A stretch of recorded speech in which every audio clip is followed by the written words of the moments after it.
ಮೋಕ್ಷಿತಾ ಅವ್ರಂದ್ರೆ ಎಲ್ರಿಗೂ ಇಷ್ಟ. ಇವನ್ ತ್ರಿವಿಕ್ರಮೇ ನಿಮಗೆ ಫ್ಯಾನ್ ಬಾಯ್ ಅಂತೆ. ಸೊ ಈ ಮುದ್ದಾದ ಹುಡುಗಿಗೆ ಬಿಗ್ ಬಾಸ್ ಮನೆಯಲ್ಲಿ ಯಾರಾದ್ರೂ ಸಿಗ್ತಾರಾ ಹುಡ್ಗ ಅಂತ ಎಲ್ರು ಎಕ್ಸ್ಪೆಕ್ಟ್ ಮಾಡಿದ್ರು, ಆದ್ರೆ ಸಿಕ್ಕಿಲ್ಲ, ಯಾರ ಕಡೆನೂ ನೋಡಿಲ್ಲ ಮೋಕ್ಷಿತಾ ಅವರು. ಸೊ ಮೋಕ್ಷಿತಾ ಅವರ ಹುಡ್ಗ ಹೇಗಿರ್ಬೇಕು, ಸೊ ಅಮ್ಮಂಗೆ ಇಷ್ಟ ನೀವು ಮದ್ವೆ ಆಗ್ಬೇಕು ಅಂತ, ಏನಾದ್ರೂ ಬಿಗ್ ಬಾಸ್ ಮನೆ ನಿಮ್ಗೆ ಏನಾದ್ರು ಆ ಒಪಿನಿಯನ್ ಚೇಂಜ್ ಮಾಡಿ ಮನ್ಸು ಬದಲಾಯಿಸಿದ್ಯಾ?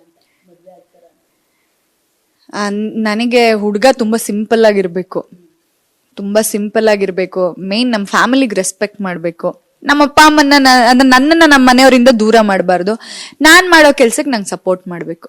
ಅಂದ್ರೆ ನನ್ನ ಪ್ರೊಫೆಷನ್ ಏನಿದೆ ಈಗ ಇದಕ್ ಸಪೋರ್ಟ್ ಮಾಡ್ಬೇಕು. ಈಗ ಬರ್ತಿರೋ ಅಂದ್ರೆ ಈಗ ಹುಡ್ಗಿರೆಲ್ಲ ಇದೇ ತರನೇ ಥಿಂಕ್ ಮಾಡೋದು, ಅಂದ್ರೆ ನಮ್ಗೆ ಸಪೋರ್ಟ್ ಮಾಡ್ಬೇಕು ಹುಡ್ಗ ಅಂತ ಅನ್ನೋದೇ ಎಲ್ರೂ ಒಪಿನಿಯನ್. ಈಗ ಹುಡುಗರು ಅದೇ ತರ ಇರ್ತಾರೆ, ಫ್ಯಾಮಿಲಿಗೆ ಸಪೋರ್ಟ್ ಮಾಡ್ತಾರೆ, ಮತ್ತೆ ಅವ್ರದ್ದು ಮೈಂಡ್ ಸೆಟ್ ಚೇಂಜ್ ಇದೆ ಈಗ. ಸೊ ಯಾಕೆ ಎಲ್ಲ ಹುಡುಗಿರೂ ಇದೇ ಥರ ಥಿಂಕ್ ಮಾಡ್ತಿದ್ದಾರೆ ಅಂತ ಅಂದರೆ, ಕೆಲವರು ಹೇಳೋ ಪ್ರಕಾರ ಜಾಸ್ತಿ ಜನ ಹುಡುಗಿರದು ಇವಾಗ ಒಪಿನಿಯನ್ ಏನಿದೆ ಅಂತಂದರೆ ಮದುವೆನೇ ಬೇಡ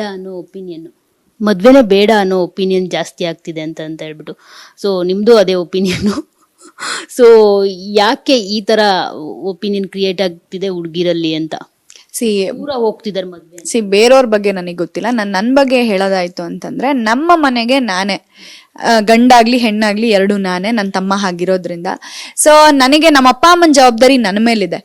ನಾನು ಮದ್ವೆ ಆಗಿ ಹೋಗ್ಬಿಟ್ರೆ ಇವ್ರನ್ನ ಯಾರು ನೋಡ್ಕೋತಾರೆ ಆ ಒಂದು ಯೋಚನೆ ನನಗಿದೆ. ಸೊ ನನ್ನ ಲೈಫ್ನ ನಾನು ನೋಡ್ಕೊಂಡು ಹೊಟ್ಟೋಯ್ತು ಅಂತಂದ್ರೆ ಇವ್ರ ಲೈಫ್ ಏನು ಅನ್ನೋ ಯೋಚನೆ ಇದೆ. ಸೊ ಹಾಗಾಗಿ ನಾನು ಇಷ್ಟು ದಿವಸ ಹಿಂಜರ್ದಿದ್ದೀನಿ ಮದ್ವೆ ಅಂತಂದ್ರೆ.